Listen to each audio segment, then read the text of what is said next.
Hello and welcome to the channel. आज मैं एक नया वीडियो आपके लिए लेके आई हूँ जिसमें हम करेंगे इंग्लिश टू हिंदी ट्रांसलेशन। जितने भी ट्रांसलेशन के वीडियोस आपको करवाए गए हैं उन्हीं पे बेस्ड है ये, और रैंडमली मैंने सेंटेंसेस उठाए हैं। तो चलिए देखते हैं कि सेंटेंसेस की प्रैक्टिस कैसे करते हैं। First sentence is I go to school every day. आपको जैसा बताया है ट्रांसलेशन वैसे वैसे ही करना है। सबसे पहले आप देखेंगे इसमें वर्ब। तो फर्स्ट आप वर्ब के इस तरफ जाएंगे। अगर एक वर्ड है तो एक वर्ड को ट्रांसलेट करेंगे, और ज़्यादा है तो इस तरीके से जाते जाएंगे और ट्रांसलेट करते जाएंगे। पहले इधर का कवर होने के बाद, मीन्स लेफ्ट हैंड साइड का कवर होने के बाद, वर्ब के राइट हैंड साइड में हम सबसे लास्ट में आके फिर इसका मेथड ये रहेगा इस तरीके से। चाहे तो आप नंबरिंग कर लीजिए, या फिर अगर आप थोड़ी सी प्रैक्टिस कर लेते हैं तो फिर आपको नंबरिंग की ज़रूरत भी नहीं पड़ेगी। First is I go to school every day. I means हो गया मैं। तो सबसे पहले वर्ब के इस तरफ, और देखिए जितने भी इंग्लिश टू हिंदी सेंटेंसेस होंगे ये याद रखिए कि वर्ब जो है उसको ट्रांसलेट करके हमेशा अंत में रखा जाएगा, लास्ट में रखा जाएगा। मीन्स जैसे वो जाता है, इज़ का मतलब होता है। आई वॉज सैड, मैं दुखी था या मैं दुखी थी, तो वॉज मीन्स था, तो था आपने कहाँ रखा है, लास्ट में।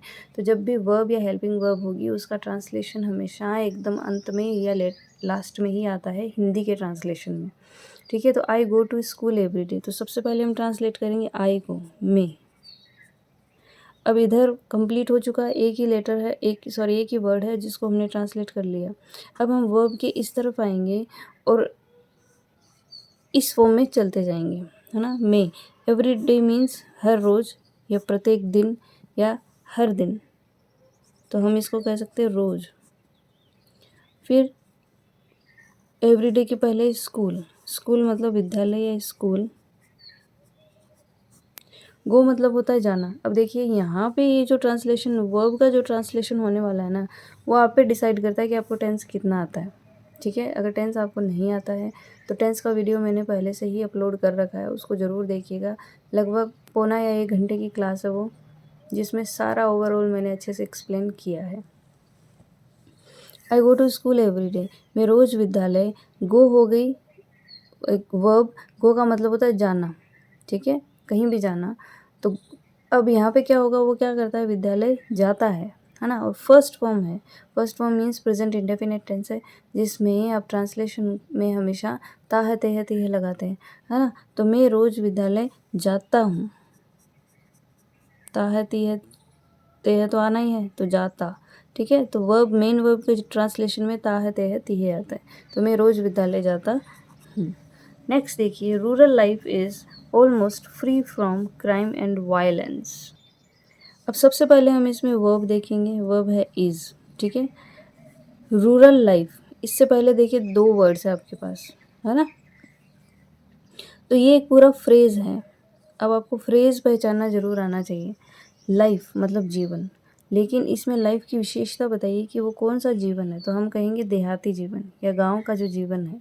तो रूरल लाइफ मीन्स देहाती जीवन, ये पूरा है, तो इसलिए इसको साथ में ही ट्रांसलेट करेंगे। ऐसा नहीं है कि जीवन देहाती, इस तरीके से नहीं हो, क्योंकि अपन ने क्या सीखा है कि ट्रांसलेशन में इस तरफ जब जाएंगे ना तो यहाँ से फिर यहाँ इस फॉर्मूले के साथ ट्रांसलेशन होगा, लेकिन आपको वहाँ फ्रेजेस को भी ढूंढना पड़ेगा, क्योंकि फ्रेज़ का जो मीनिंग होगा वो कंप्लीट होगा अपने आप में और साथ में आएगा।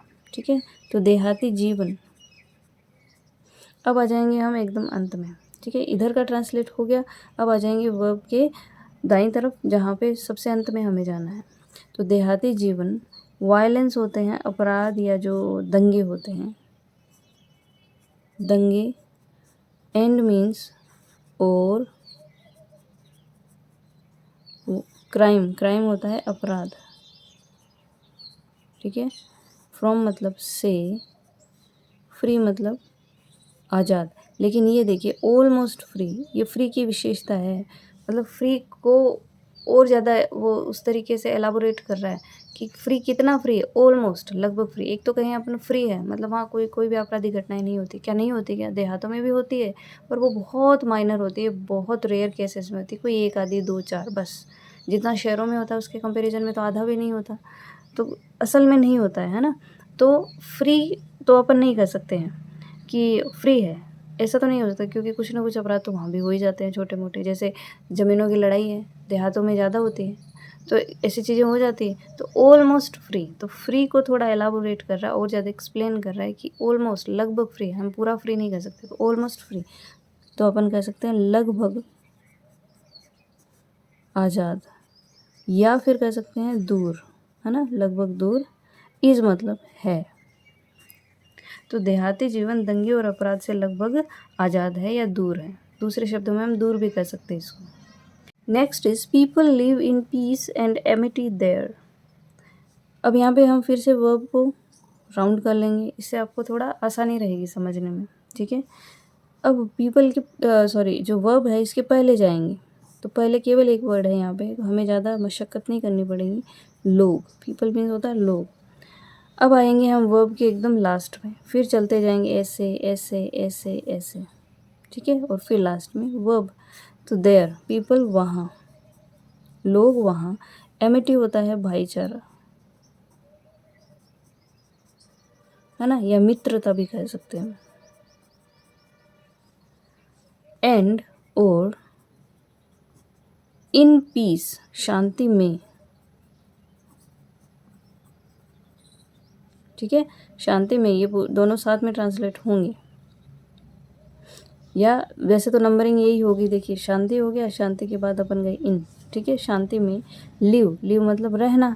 अब यहाँ पे फर्स्ट फॉर्म है, मतलब ता है, ते है, ती है, क्यों, क्योंकि प्रेजेंट इंडेफिनिट का सेंटेंस है, शांति में रहते हैं। क्लियर, लोग वहाँ भाईचारा, मित्रता और शांति में रहते हैं। Next is people in rural areas live in a pollution free environment.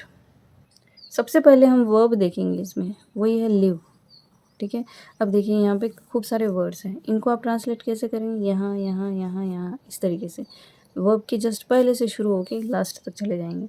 अब देखिए पीपल, ये एक वर्ड हो गया, इन एक वर्ड हो गया, रूरल एरियाज मतलब देहाती क्षेत्र, ठीक है, ये पूरा एक वर्ड के तौर पे माने जाएगा, कॉम्बिनेशन ऑफ वर्ड। देखिए रूरल एरियाज मतलब देहाती क्षेत्रों में, तो हम क्या करेंगे इसको, देहाती एरियाज है ना, क्षेत्रों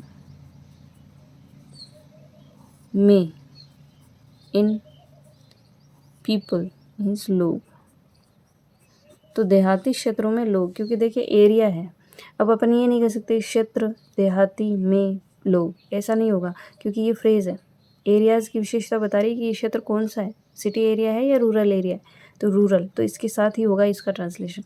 तो रूरल एरियाज़ मतलब देहाती क्षेत्रों, क्षेत्रों इसलिए बोला क्योंकि ऐसे देहाती क्षेत्रों में लोग। अब है अ पॉल्यूशन फ्री एनवायरनमेंट, अब ये पूरा फ्रेज है, अ पॉल्यूशन फ्री एनवायरनमेंट, वातावरण, उस वातावरण की विशेषता बताई गई है कि ये एक पॉल्यूशन फ्री मतलब प्रदूषण रहित एनवायरनमेंट है, तो पूरा का पूरा ट्रांसलेट होगा। अगर पूरा का पूरा ट्रांसलेट नहीं करते हैं मान लो, तो फिर ट्रांसलेशन कैसा लगेगा, देखिए देहाती क्षेत्रों में वातावरण प्रदूषण रहित में रहते हैं, गलत। तो देहाती क्षेत्र में लोग पोल्यूशन फ्री एनवायरनमेंट मीन्स प्रदूषण रहित वातावरण, ठीक है। फिर इससे इधर आएंगे, सॉरी ये इसके साथ है यहाँ में, लिव मतलब हो गया रहना, और क्योंकि प्रेजेंट इंडेफिनिट टेंस में ही आती है फर्स्ट फॉर्म, और या उसमें ऐसे ईएस, अब यहाँ पे ऐसे ईएस क्यों नहीं लगा, क्योंकि एरियाज है इसलिए लिव आ गया, क्योंकि प्लूरल है ना तो लिव आ गया, अगर यहाँ पे कोई सिंगुलर होता तो ये लीव्स हो जाता, ठीक है। तो ता है देहती है आना अंत में, तो देहाती क्षेत्रों में लोग प्रदूषण रहित वातावरण में रहते, खूब सारे है ना, रहते हैं। Clear, next is children living in cities can get quality education. सबसे पहले हम इसमें वर्ब देखेंगे, कैन, गेट भी वर्ब है जो मेन वर्ब का काम कर रही है, लेकिन इसका ट्रांसलेशन इससे पहले होगा, तो हम इसको हेल्पिंग वर्ब जो है इसको ही गोला बना लेंगे। अब देखिए हम आएंगे इसके इधर, ठीक है, तो सिटीज़ में लिविंग फिर चिल्ड्रन, फ्रेज एक भी नहीं है यहाँ पे, ठीक है। तो सिटीज़ मतलब शहरों, इन मीन्स हो जाता है में, लिविंग मीन्स रहने वाले, लिव मतलब रहना और लिविंग मीन्स रहने वाले, चिल्ड्रन मतलब बच्चे। क्लियर? शहरों में रहने वाले बच्चे। अब हम आ जाएंगे इसके जस्ट इधर, मतलब राइट हैंड साइड में एकदम लास्ट में। ठीक है, अब यहाँ पे एजुकेशन मतलब शिक्षा। एजुकेशन की विशेषता है कि वो कैसी होनी चाहिए, क्वालिटी एजुकेशन, गुणवत्तापूर्ण, है ना। तो शहरों में रहने वाले बच्चे गुणवत्तापूर्ण, ये एक पूरा फ्रेज है, गुणवत्ता एजुकेशन मतलब शिक्षा। ठीक है, तो ये पूरा फ्रेज हो गया। तो इसके बाद में यहाँ आ जाएंगे हम, गेट मतलब होता है प्राप्त करना, तो प्राप्त। अब कैन मतलब सकना। ठीक है, तो दोनों का साथ में कंबाइन करके मीनिंग क्या निकलेगा, प्राप्त कर सकते हैं।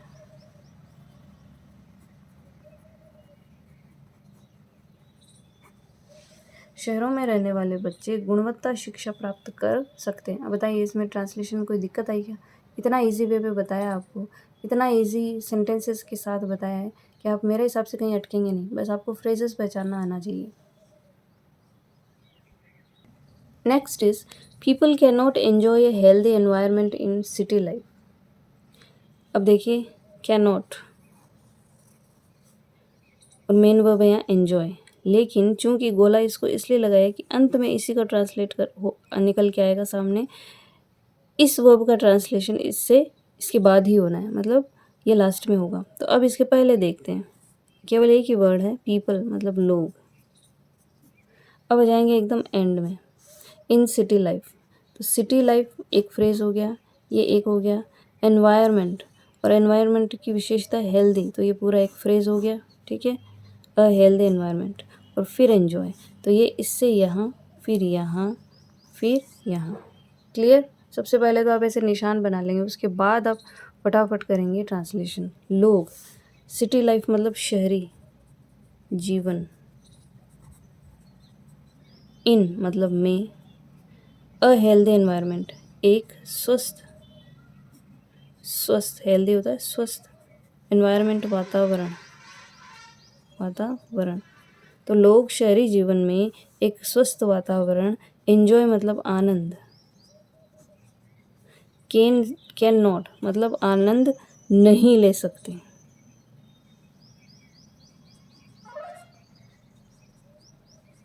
कैन नॉट है तो नहीं, और कैन मतलब सकते, है ना, कैन नॉट एंजॉय। अब नहीं सकते, तो देखिए पूरा है क्या सेंटेंस, लोग शहरी जीवन में एक स्वस्थ वातावरण आनंद नहीं ले सकते, तो हमें एक आधी चीज़ खुद से एडजस्ट करनी पड़ेगी। बार बार बताती हूँ मैं ट्रांसलेशन में, और वो है वातावरण का। तो हम यहाँ पे क्या करेंगे, का। तो लोग शहरी जीवन में एक स्वस्थ वातावरण का आनंद नहीं ले सकते। Next is the life of the village people is happy.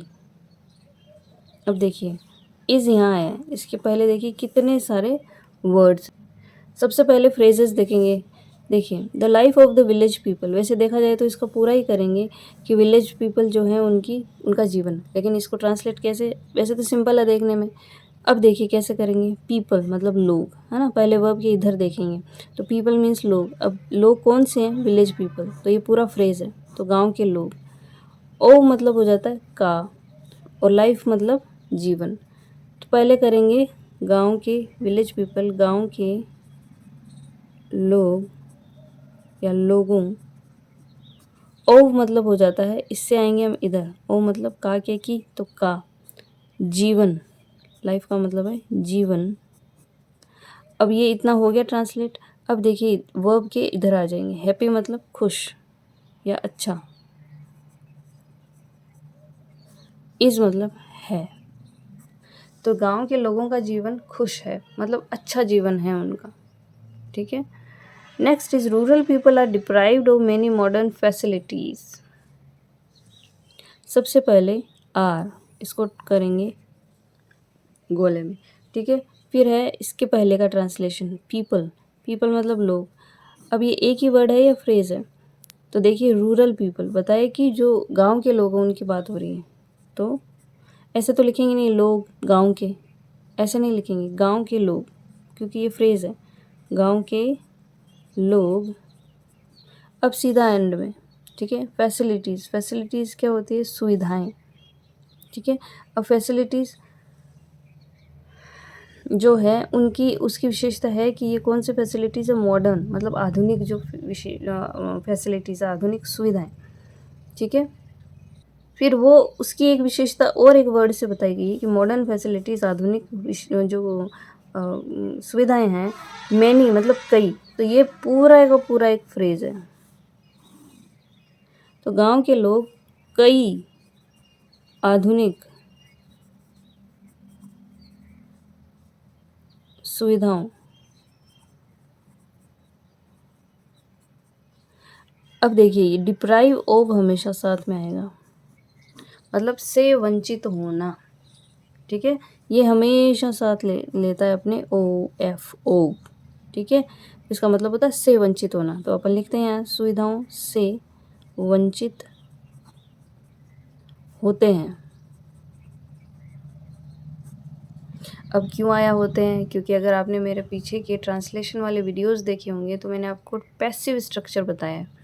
जैसे are deprived, are is am are plus third form अगर है कहीं, इसका मतलब है ये पैसिव स्ट्रक्चर है। अब इज एम आर कौन से पैसिव स्ट्रक्चर में आता है, मीन्स कौन से टेंस के पैसिव स्ट्रक्चर में आता है, जो प्रेजेंट इंडेफिनिट टेंस है जिसमें वर्ब की फर्स्ट फॉर्म आती है, तो उसको अगर आप एक्टिव सेंटेंस को पैसिव में चेंज करेंगे तो वहाँ इज एम आर लग जाता है। और इसका मतलब क्या निकलता है, होता है, जाता है, जाना जाता है, ये होता है। जैसे ही इज़ नोन एज, वो ऐसे जाना जाता है, इस नाम से जाना जाता है, ऐसा होता है। तो यहाँ पे क्या होता है, गांव के लोग कई आधुनिक सुविधाओं से वंचित होते हैं, ठीक है। दे आर डिप्राइव्ड हो मतलब वो होते हैं, डिप्राइव्ड हो मतलब वंचित होते हैं, जिनके पास कोई उस चीज़ की सुविधा ना हो। Next is people in the city take adulterated food and breathe in a polluted environment. तो सबसे पहले देखिए मैंने आपको बताया सिंपल के बाद में मैंने आपको कंजंक्शन वाले सेंटेंसेस का ट्रांसलेशन बताया था, जिसमें एंड लगता है या फिर सो, बिकॉज, ये वाले कंजंक्शन लग के, मतलब दो अलग अलग क्लोज होते हैं ये, ठीक है। तो सबसे पहले हम एंड से पहले के सेंटेंस को ट्रांसलेट करेंगे और फिर उसके बाद वाले पे जाएंगे, वैसे ही करेंगे जैसे सिंपल सेंटेंस उसको करते हैं। People in city take adulterated food, ये एक पूरा सेंटेंस है अपने आप में। तो टेक, टेक मतलब लेना या खाना, है ना। यहाँ पे इस सेंटेंस में टेक का मतलब वैसे तो लेना होता है, लेकिन यहाँ पे खाना भी हो सकता है, जैसे टेक ये वर्ब हो गई। अब इसके पहले तो द सिटी, ये एक हो गया, फिर इसके बाद में इन, फिर इसके बाद में पीपल, ठीक है। तो द सिटी मतलब शहर, इन मतलब में, पीपल मतलब लोग, शहर में लोग, अडल्ट्रेटेड फूड, अडल्ट्रेटेड क्या होता है, मिलावटी, ठीक है। तो फूड मतलब खाना, और कौन सा खाना, अडल्ट्रेटेड मिलावटी। तो शहर में लोग मिलावटी खाना, टेक मतलब लेते हैं, या दोनों ही लिख देती हूँ मैं, खाते हैं या उनको मिलता है, भाई ये सारे मीनिंग निकल जाएंगे, ठीक है। तो वो खाते हैं या लेते हैं अडल्ट्रेटेड फूड। अब देखिए आप फ्रेज़ अगर नहीं पहचानोगे ना तो आप इसका मीनिंग उल्टा हो जाएगा, मतलब वर्ड्स इधर उधर हो जाएंगे जिनका ट्रांसलेशन में इतना मज़ा नहीं आएगा। जैसे शहर में लोग खाना मिलावटी लेते हैं, ऐसा तो नहीं हो सकता, खाना मिलावटी अगर जिस फॉर्मूले से कि हम इसके बाद इसको फिर इसको ऐसे ट्रांसलेट करते हैं, तो इस फॉर्मूले के अकॉर्डिंग तो अगर आप फ्रेज़ नहीं पहचान पाओगे तो फिर ट्रांसलेशन नहीं होगा। तो फ्रेज़ को पहचानना सीखिए। फ्रेज़ क्या होता है, उसमें जो वर्ड्स होते हैं ना, दे आर इंटरलिंक्ड, एक दूसरे से कनेक्टेड होते हैं, जुड़े हुए होते हैं, उनका साथ में एक मीनिंग निकलता है, एक पर्टिकुलर मीनिंग निकलता है, वो होता है फ्रेज़, ठीक है। तो शहर में लोग मिलावटी खाना लेते हैं, एंड और। अब बाकी का जो क्लोज है, ठीक है, बाकी का जो बचा हुआ सेंटेंस है उसको ट्रांसलेट करते हैं। एंड अब फिर देखिए ब्रीद अपने आप में एक क्या हो गई, वर्ब हो गई। अब वर्ब के इधर आएंगे अपन, इधर मतलब लास्ट में। तो एनवायरनमेंट मतलब होता है वातावरण। अब ये पॉल्यूटेड, अब पॉल्यूटेड एनवायरनमेंट पूरा फ्रेज है, मतलब एनवायरनमेंट कैसा है, प्रदूषित। तो प्रदूषित वातावरण और प्रदूषित वातावरण,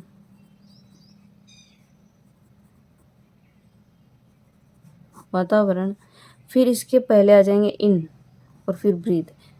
इन मतलब में, ब्रीद मतलब सांस लेते हैं, फर्स्ट फॉर्म है। तो people in city take adulterated food, शहर में लोग मिलावटी खाना खाते हैं या लेते हैं, and breathe in a polluted environment, और प्रदूषित वातावरण में सांस लेते हैं। अब बताइए कहीं कोई डिफ़िकल्टी है क्या ट्रांसलेशन में? मेरे हिसाब से तो नहीं होगी। आपके बहुत से एग्ज़ाम्स होते हैं जिनमें ट्रांसलेशन के लिए आपको सेंटेंसेस दिए जाते हैं और बहुत से बच्चे उनको गलत करते हैं क्योंकि उनको आता ही नहीं है ट्रांसलेट करना।